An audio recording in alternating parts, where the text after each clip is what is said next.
It's not just how you hit the ball, but also where you hit it that makes you a winner.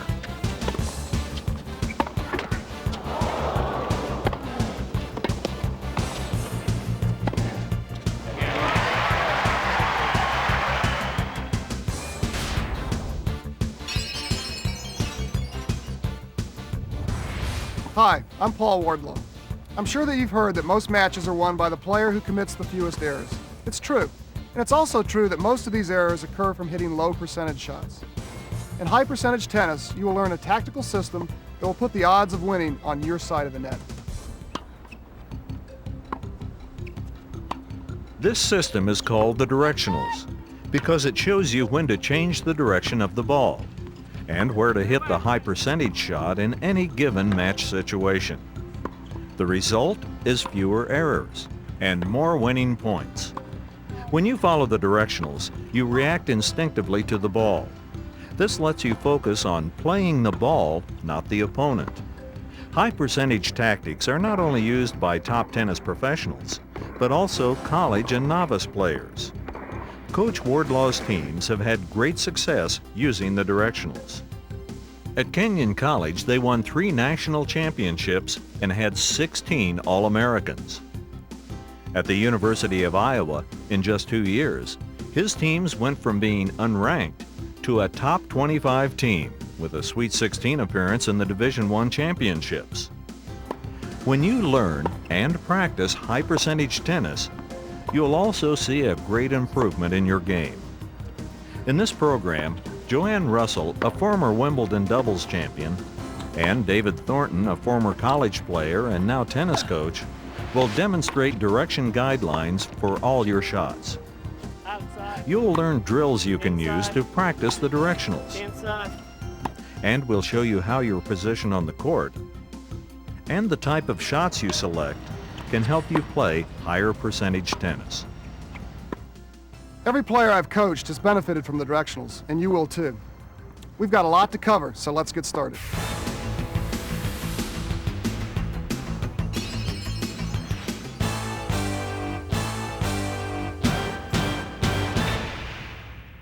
In the directionals, you make decisions on where to hit the ball based on the ball crossing or not crossing your body. It's the relationship between the ball and the player, not the ball and the court, that is most important. The first step in understanding this tactical system is defining outside and inside shots. Here we see David and Joanne in a cross-court forehand rally. Shots that cross the body are called outside shots. These are outside forehands. And these are outside backhands.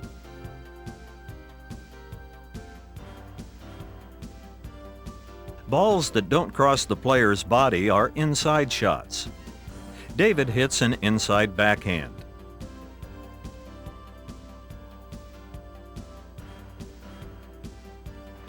And he hits an inside forehand.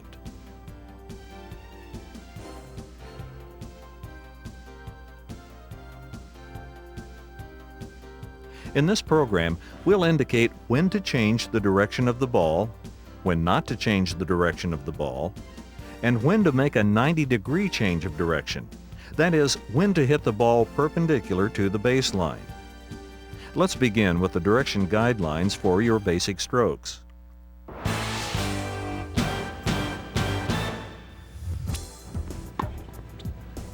The first direction guideline for ground strokes is, on outside shots, you do not change the direction of the ball. Why? When you don't change the angle of the ball, you're hitting the ball perpendicular to the racket face, at a right angle. This allows for a greater margin of error.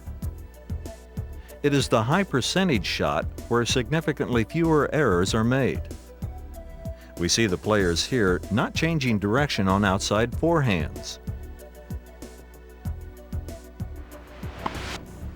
And not changing direction on outside backhands.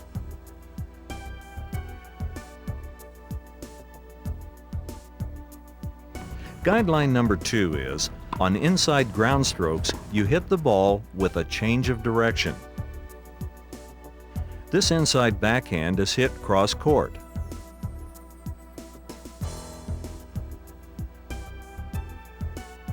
And so is this inside forehand. The high percentage shot for balls that don't cross your body, inside balls, is to change the direction of the ball. Why? Because hips and shoulders naturally rotate on inside shots. The distinction between outside and inside balls is crucial to learning this tactical system. Let's look at how to teach and reinforce these concepts for ground strokes. Outside.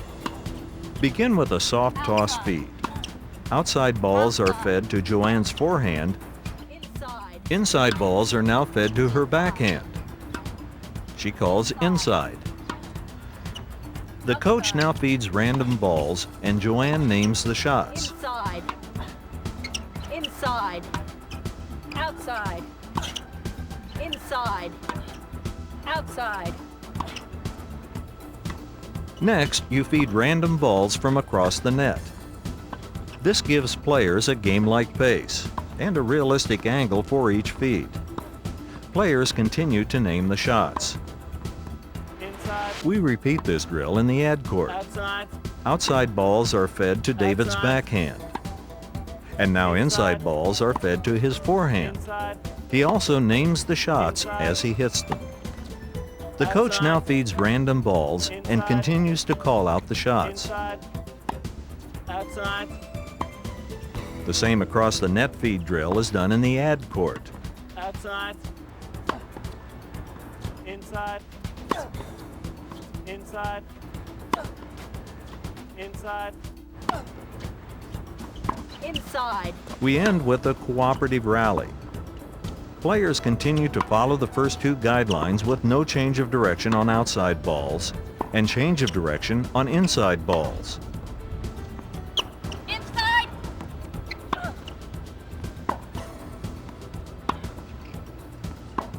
Inside.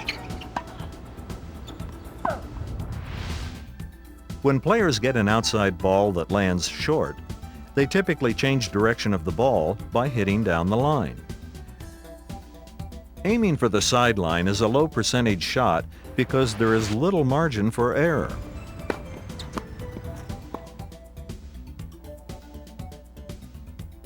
The third guideline for the directionals is to hit all short outside balls with a 90-degree change of direction. This means that you hit the ball perpendicular to the opponent's baseline, as we see in these examples.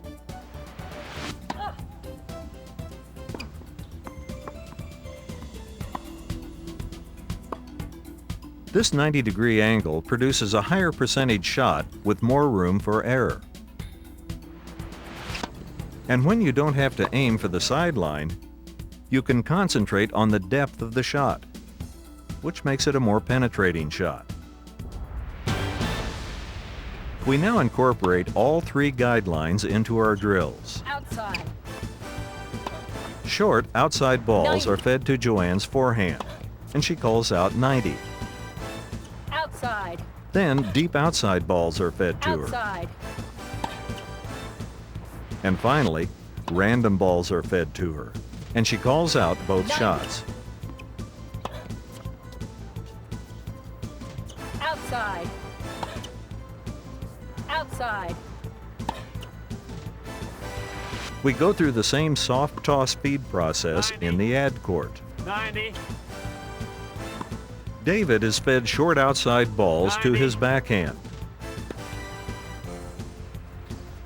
90. 90. Then deep outside balls. Outside.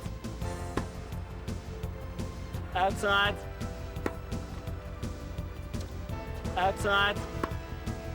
And finally, 90. random balls. Outside. Outside. 90. We now have a live drill for all three direction guidelines. Players begin with a cross-court outside ball rally. When they get an inside or 90 ball, they name the appropriate shot and play out the point.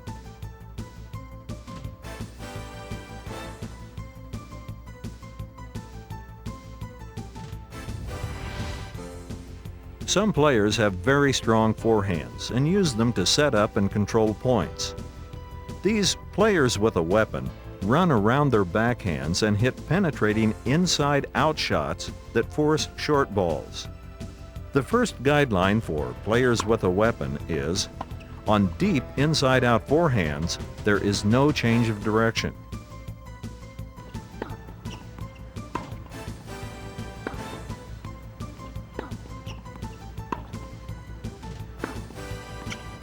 The second guideline for players with a weapon is, on short inside forehands, there is a 90-degree change of direction.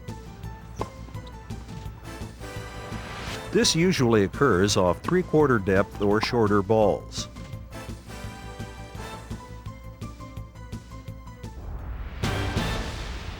We begin our drills for players with a weapon with deep feeds, then short feeds. 90. 90. 90. Outside. And end with random 90. feeds. 90. 90. A good drill for players with a weapon is to have one player hit cross-court backhands while the other player hits inside-out forehands. When 90 is called out, you play out the point. 90. Here are some examples of the pros using the directionals. An inside backhand with a change of direction. An outside backhand with no change of direction. And another outside backhand with no change of direction. Let's review the direction guidelines for ground strokes. Outside forehands,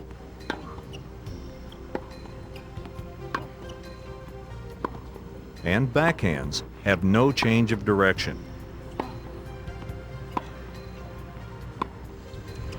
Inside forehands and backhands have a change of direction. Short outside forehands and backhands have a 90-degree change of direction. And players with a weapon return deep shots with no change of direction and short shots with a 90-degree change of direction.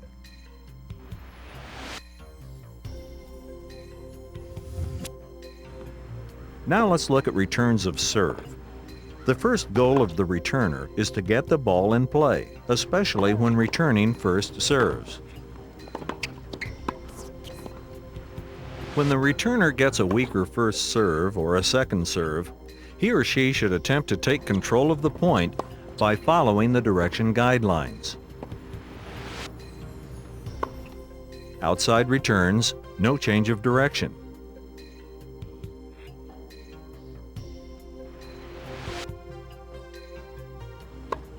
Inside returns, change of direction.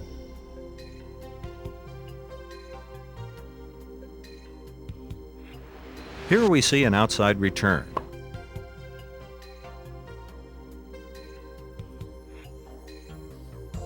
Then an inside return.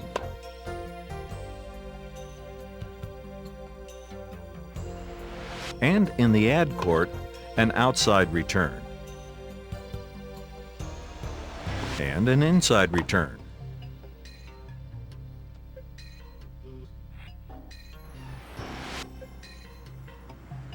Players with a weapon follow the directionals and return second serves with a 90-degree change of direction.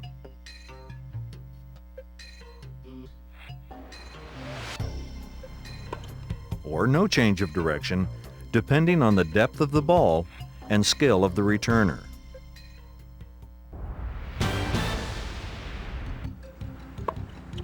Here is a good drill to practice directional return patterns. Each player serves 20 second serves, 10 to the deuce court and 10 to the ad court. The returner uses the direction guidelines. The point is stopped after the return. Now let's look at some examples of the pros returning serve using the directionals. An inside backhand return with a change of direction.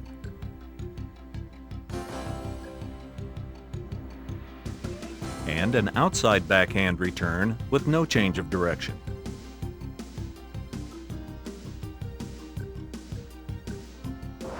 Let's review the direction guidelines for returns of serve.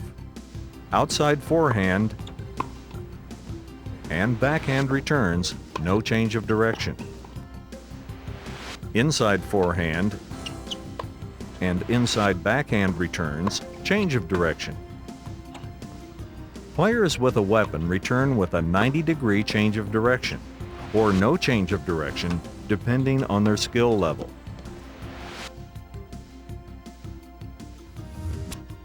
The directionals apply to volleys with a minor modification.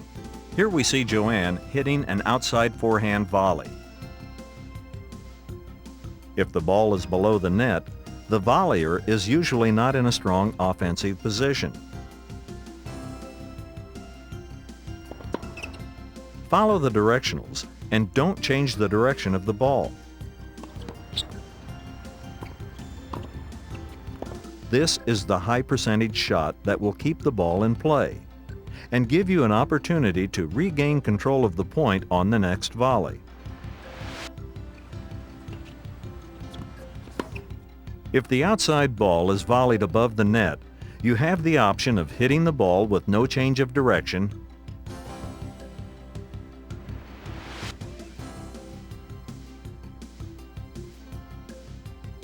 or you can hit a 90-degree change of direction.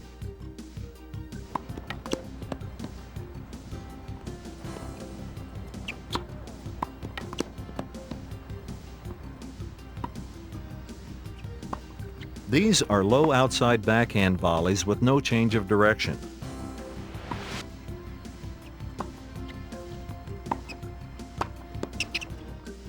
And these are high outside backhand volleys that you have the option of no change of direction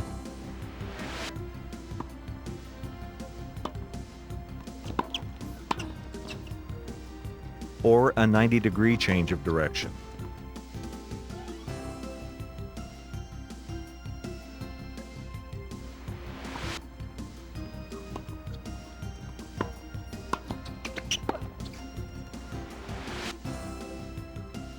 The direction guideline for all inside volleys is to change direction of the ball. These are inside forehand volleys.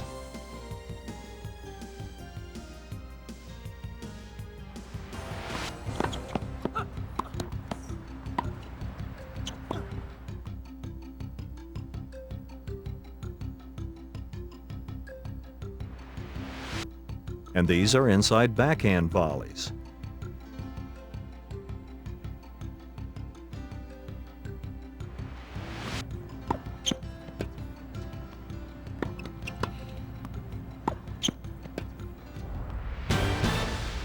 Begin practicing the volley directionals by feeding random low or high outside balls to the volleyer, who calls out 90 when changing directions. In the ad court, you repeat the same feeds to the volleyer. 90. Here's a simple cooperative drill you can use to teach the volley directionals. Have the players at the baseline feed the volleyer a variety of low and high balls. The player at the net now practices the directionals. Sometimes players are faced with a difficult passing shot and can only make a stab volley. The high percentage shot is to change the direction of the ball, hitting into the open court. This gives you time to recover for the next shot.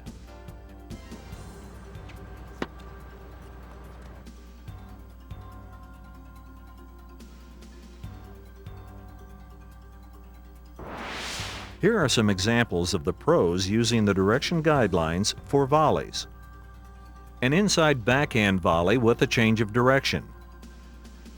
And a high outside forehand volley with a 90-degree change of direction.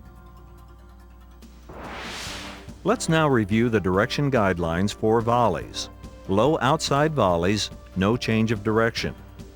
High outside volleys, you have the option of no change of direction or a 90-degree change of direction. Inside volleys, change of direction. Stab volleys, change of direction.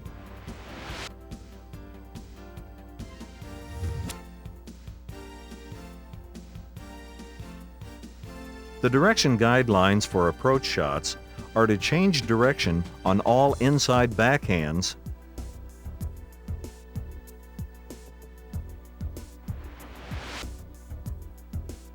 and inside forehands.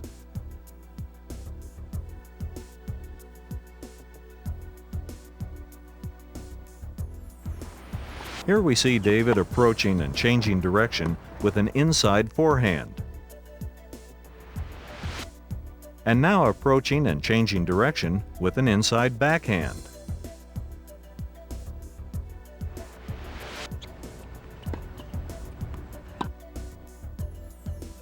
The direction guideline for all outside approaches is a 90-degree change of direction.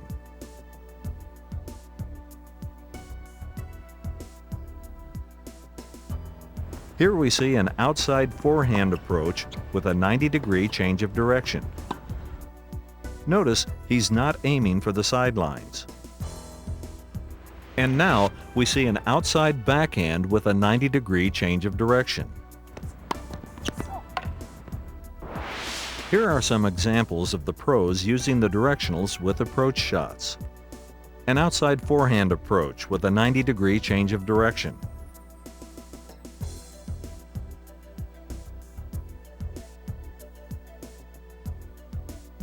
And an inside backhand approach with a change of direction.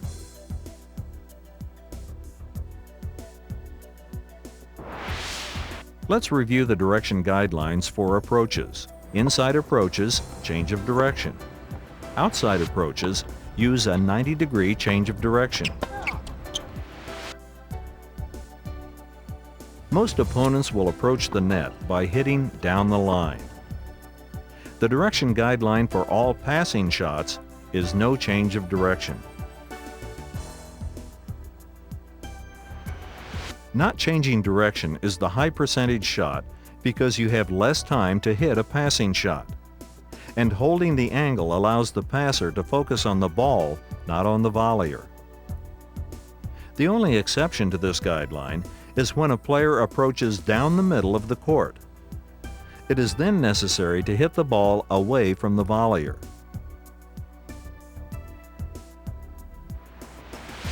The other thing to remember is that later in a match, your opponent may begin to anticipate your passing shots. This may require you to occasionally mix it up and change the direction of your passing shots just to keep the approacher honest. Here are some examples of the pros using the direction guidelines for passing shots. The player approaches down the line, and there is no change of direction on the passing shot.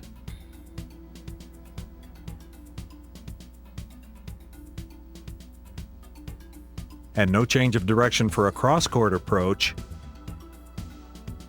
and no change of direction on the passing shot. Let's review direction guidelines for passing shots. With down the line or cross-court approaches, there is no change of direction.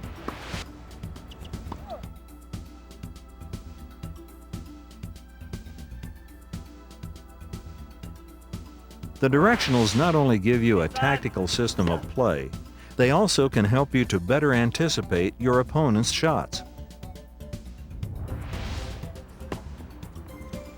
90.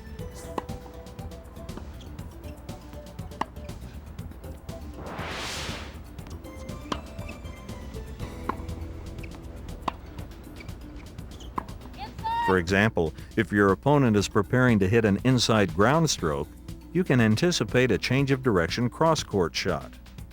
This will give you a little more time to get into position to return this shot. The more you use the directionals, the more you'll find you are reading the play and covering the court better.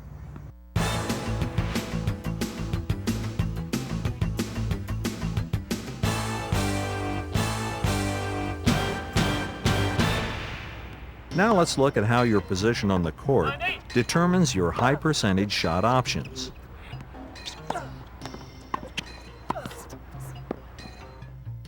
We begin by dividing the court into 3 zones: the point building zone, pressuring zone, and point ending zone. The actual beginning and ending of the zones is dependent upon the ability of the player.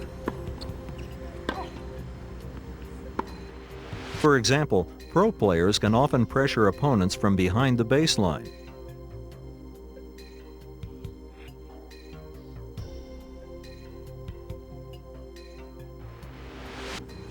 But for most players, the area around the baseline is their point building zone.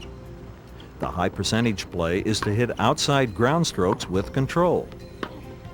You should focus primarily on keeping your shots deep with good net clearance.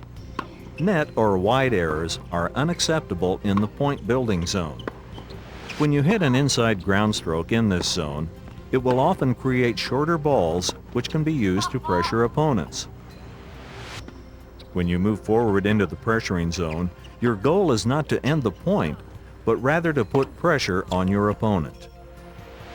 Common shots hit from this zone include aggressive forcing shots from three-quarter court,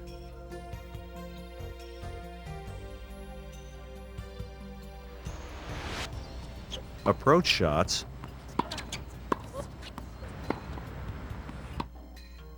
and approach volleys. Shots hit in this zone should be considered the beginning of a 2-shot sequence. The pressuring shot is followed by the point ending shot. And lastly, in the point ending zone, players end the point with a volley or overhead.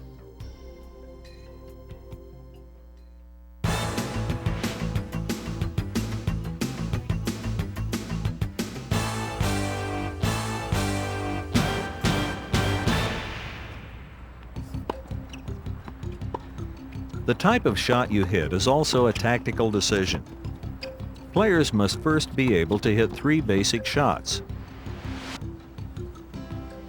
a topspin drive, slice, and a loop.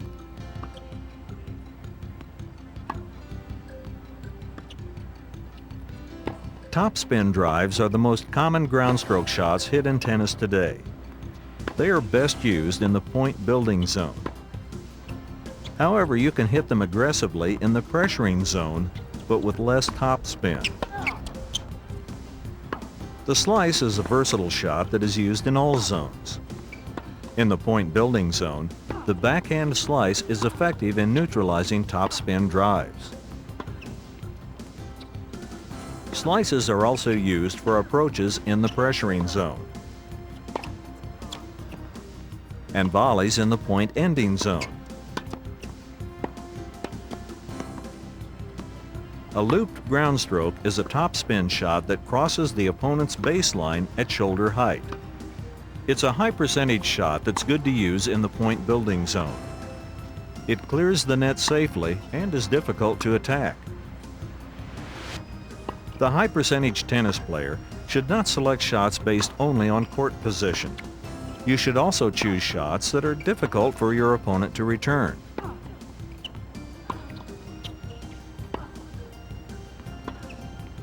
Almost all players like to hit balls above their knees and below their chests.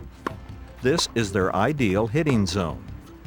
In high percentage tennis, you can keep your opponent off balance by hitting a variety of shots and spins which are out of their ideal hitting zone. This strategy will often create shorter balls that you can take advantage of. As you've seen in this program, high percentage tennis is a system of play where every shot has a purpose or tactical aim. A forehand isn't just a forehand, but rather an inside or outside shot. When you use the direction guidelines, you'll be able to hit biomechanically sound shots and make fewer errors. You can learn high percentage tennis by following the drills provided in this program. Practice these tactical concepts with a partner or a coach in a competitive practice environment. This will better prepare you for actual match conditions. Once you grasp these concepts, you'll react naturally to the ball and will be able to hit the high percentage shot without thinking. And you'll be able to rely on this tactical foundation in tight game situations. Tennis is a game of pressure. But once you've mastered high percentage tennis, the pressure will be on your opponents. You are so lucky. I cannot believe it. No. Much of the information in this program is contained in Paul Wardlaw's book, Pressure Tennis. This book, as well as other tennis teaching materials, can be ordered by calling Human Kinetics at 1-800-747-4457 or at our website at www.humankinetics.com.